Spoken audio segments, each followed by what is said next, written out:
Hello and welcome back. In the last video we went over solving one-step linear equations. And in this video we're going to use the techniques we used with solving one-step linear equations to solve multi-step linear equations. And what we're going to find is that we're going to be using the exact same techniques that we used in the previous video, but we're just going to be combining them to solve equations that require more than one step. So why don't we just get started? So with this first example, we have 3x minus 2 is equal to 4. And like we said, when we're being asked to solve a linear equation, we're basically being asked to solve for x, or to isolate for x, to get x to be on its own. So we need to find some way of getting rid of that negative 2 and getting rid of the 3. So why don't we start off by getting rid of the negative 2 first? So in order to do that, we would add 2 to the left-hand side of the equation. But we know that whatever we do to one side of the equation, we have to do to the other. So that means that we're going to add 2 to the other side of the equation as well.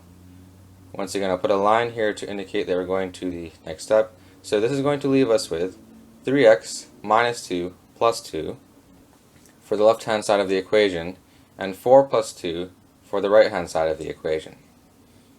Now the whole reason why we added 2 to the left-hand side was to get rid of the negative 2. And we'll see that on the left hand side we have that negative 2 plus 2 is 0, so they essentially cancel out. And we're left with 3x is equal to 6. So now we have to get rid of the 3. In order to do that, we know we have to divide the left hand side by 3. I'll just rewrite the equation over here to make things look organized. So we're going to divide the left hand side by 3.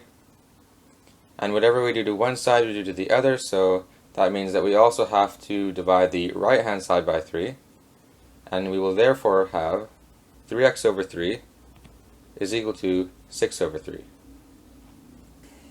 So the whole idea is that the 3 over 3 cancels out to become 1. So we're left with 1x is equal to 6 over 3, or 1x is equal to 2, and thus x is equal to 2. So that is our final answer, and like we did in the last video, we're going to check our answer now by simply plugging in the value for x that we got back into the equation. So we'll have 3 times 2, because x is equal to 2, minus 2 is equal to 4. That is 6 minus 2 is equal to 4. And finally, 4 is equal to 4. We know that 4 is indeed equal to 4. That is correct. So we therefore got the question correct. Now, before we move on, just want to take some time to step back a little and look at what we've done so far. So I know this looks like a lot of steps, and it might seem intimidating, especially if this is your first time dealing with linear equations. But a lot of the times the solution looks long not because the problem is overly complicated or trying to make it look complicated. It's just because we're trying to show you all the steps to make sure you know exactly what is going on. But in reality, if we take the same question we just did, 3x minus 2 is equal to 4, if you had a lot of experience with this and I just wanted to go through it quickly, I could have summarized it like this. Okay, and that would have been the entire question. So it's the same idea as in the previous question in that we add 2 to the left-hand side to get rid of the negative 2. So that cancels that out, and you're left with 3x is equal to 6. And then you divide both sides by 3. And the 3's cancel out, and you're left with x is equal to 6 over 3, and thus x is equal to 2. Okay, so that solution is the exact same solution that we did in the previous example with the exact same question, but here I kind of just compressed the steps to show you that in reality the problem is actually not that complicated. It just looks long because we're trying to break it down for you and make sure that you know everything that's going on. Okay? So, just want to make a point of saying that. The next question we're going to be doing is x over 2 plus 3 is equal to 4. And once again, the goal is to solve for x, or isolate for x, to get x to be on its own. We're going to subtract 3 from the left-hand side of the equation, because we want to get rid of the plus 3. That means that we also have to subtract 3 from the right-hand side. And so we're left with x over 2 plus 3 minus 3 is equal to 4 minus 3. and so 3 minus 3 is equal to 0, they cancel out, and we're left with x over 2 is equal to 4 minus 3, or 1. I'm going to rewrite it over here just to make sure things look neat and organized. And now the goal is just to get rid of the 2. We multiply the left-hand side by 2 to get rid of the 2 in the equation. And that means we have to multiply the right-hand side by 2. So we're left with 2x over 2 is equal to 1 times 2.